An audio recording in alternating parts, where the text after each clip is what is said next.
And I got the lifetime, I only had to pay once. I made it back in an afternoon through one model, Zahandros the Dragon. I took it to my partner's school where she worked and they all sold out. And I've done it many a time since. My name is Jim, I'm from St Neots in the United Kingdom, and I was lucky enough to get a lifetime commercial license for STLFlix 2 years ago, which has been amazing. We're called Bad News 3D Printing.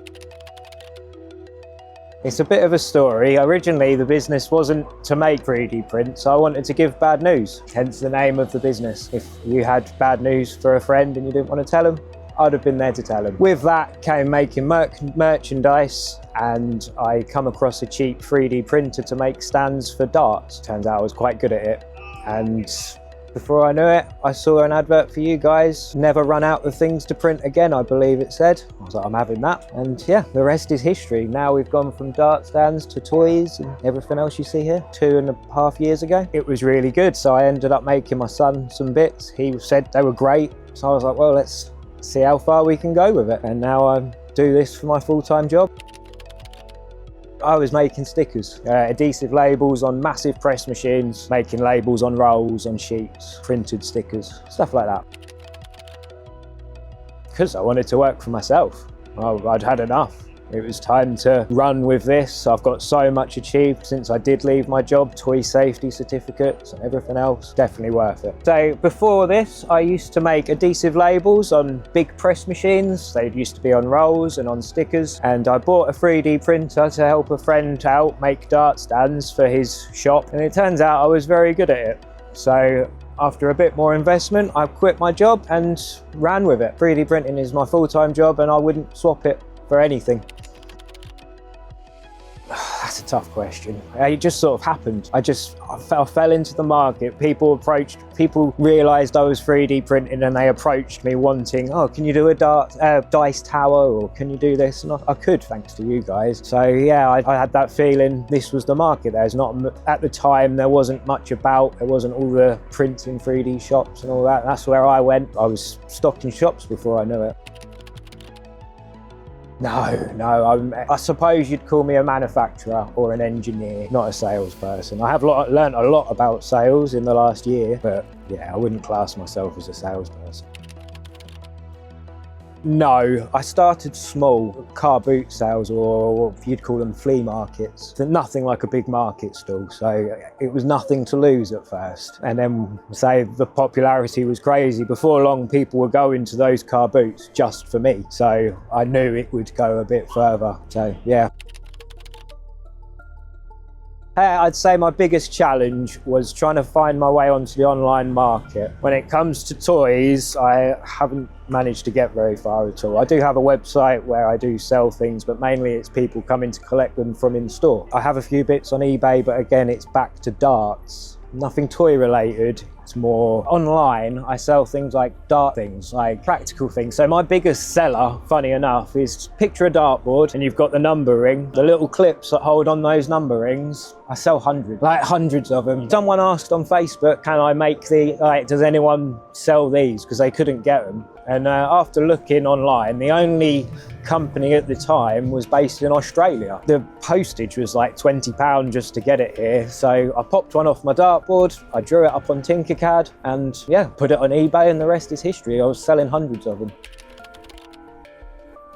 A bit of a trick question, because you fell in my lap. When I purchased my lifetime license, this wasn't really what I had in mind. It was just little bits for friends, the dart stands and stuff like that. Seeing your advert on Facebook with a lifetime license, I couldn't say no to. In a way, forced my hand for the better to turn my business what it is in today. So before STLFlix, I wasn't selling at markets. I was just doing a few little bits online and for friends. And then when I got STLFlix, that propelled my business to allow me to run market stalls, travel the country selling these models, knowing that I'll have the audience there.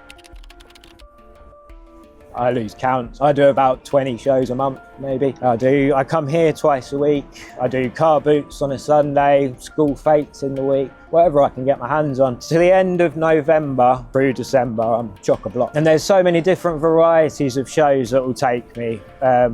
Like a couple of weekends ago, I was at a tractor fair. Next weekend, I'm at a dog show. I could be at a Pokemon show the week after. There's so many different places I can take these models and go. I could go to my local museum and give them some dinosaurs and they'd take them. I could go to a reptile shop and have snakes, they'd take them. There's such a big library of items that I can sell anywhere. It's not just places like this. I can go to shops and they're in amazement with the product.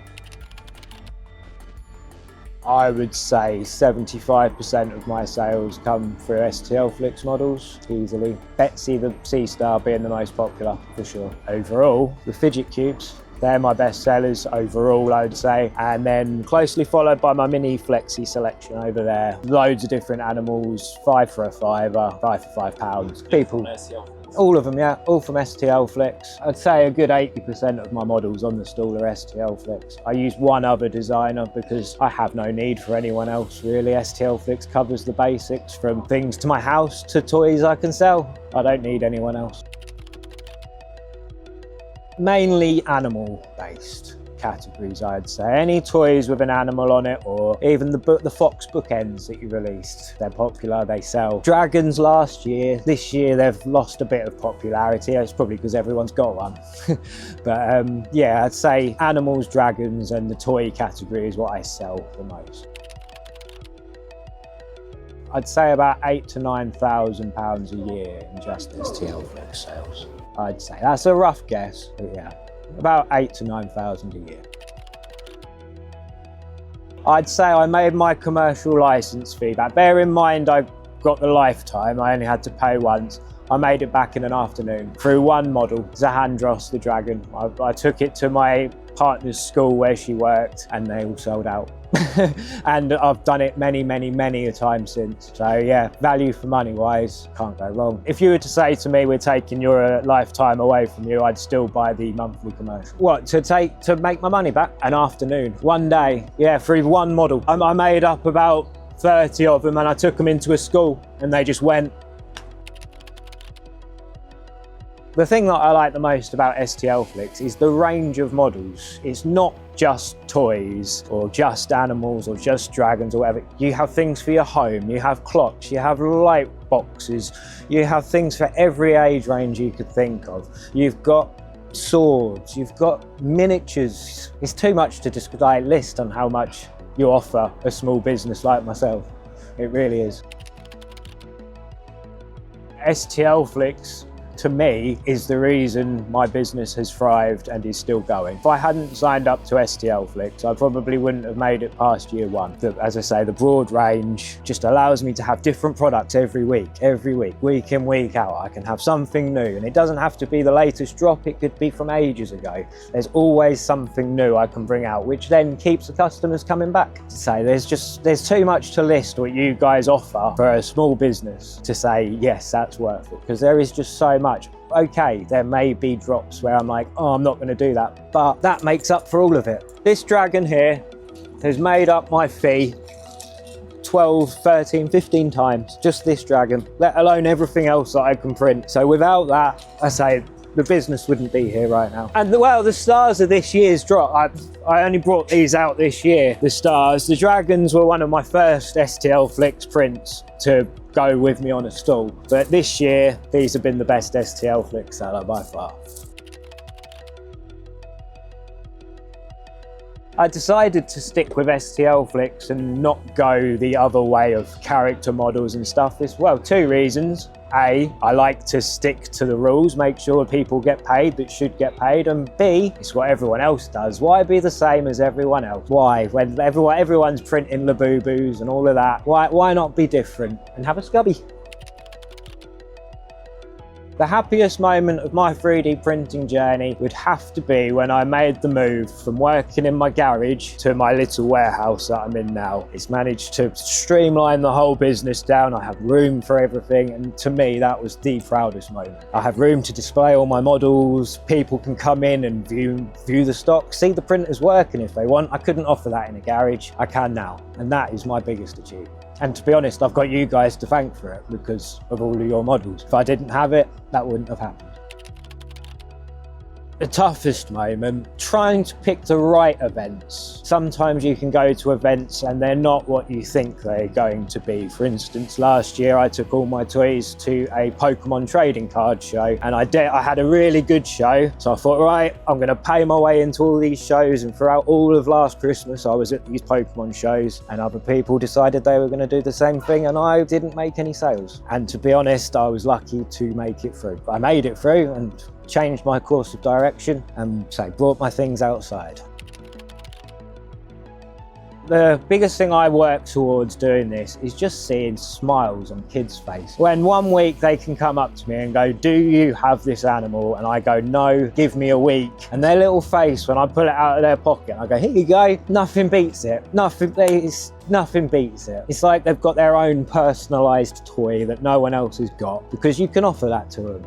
And that's, yeah, that's something I'd say that is, for sure. Look after your machines. You have to look after your machines. Yes, having a good model base behind you is good. If you can design your own, even better, because then you're going to obviously have stuff nobody else has. So yeah, if you can design, great. But the most important thing is look after your printer. Keep it greased, keep it clean, keep the nozzle nice, and you can't go wrong. That's probably the best advice I could give anyone. But then I suppose that's my engineering background coming out than my sales background. Yeah. So if someone asked me, should I join STLFlix, I would say yes, because it may be the same subscription services I might offer, but the amount of things you could be completely different. I could offer animals while they could offer RRPG stuff. So that, yeah, it's hard to say, because it's the only thing I'd recommend people to go to is STLFlix, just purely because everything's there. It's a one-stop shop for your model needs, I'd say. That is the biggest selling point that you can offer. I believe people appreciate my items because I let them pick them up, have a play before they buy them. They look cute. That's probably the only one, yeah. I couldn't tell you why.